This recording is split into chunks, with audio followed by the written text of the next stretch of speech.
This is the final video of my Midi2CV tutorial. Here we have the completed Arduino shield that I set for myself. These are the test probes. So I'm running waveforms on my computer, and I have a MIDI keyboard that is hooked up into the device, which is being powered by a wall wart. So this device does 4 different things. Out of this output right here, it outputs different control voltages for pitch. The second output outputs the velocity of the keyboard, and this one right here is gate, so it outputs a straight on message once a note's pressed.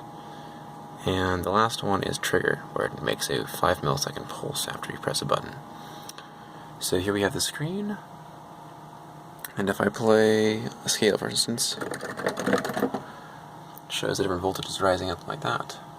So I can just play stuff on the keyboard and it has corresponding voltages to pitch.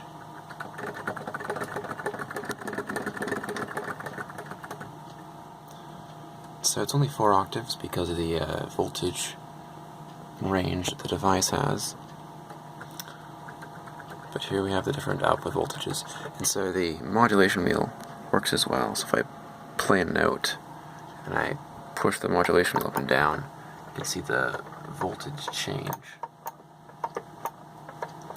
It's also a vibrato output, which makes it oscillate.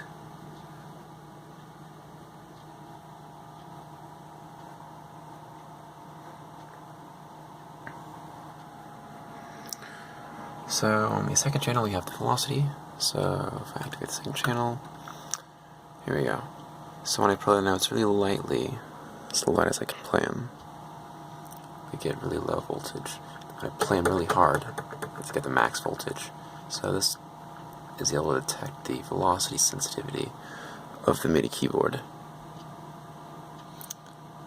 So those are the first 2 channels. The second 2 channels are going to be the gate and trigger.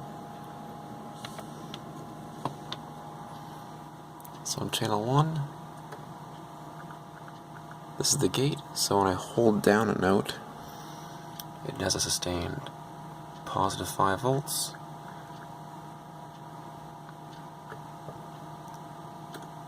And channel 2 is just a pulse every time I press a note.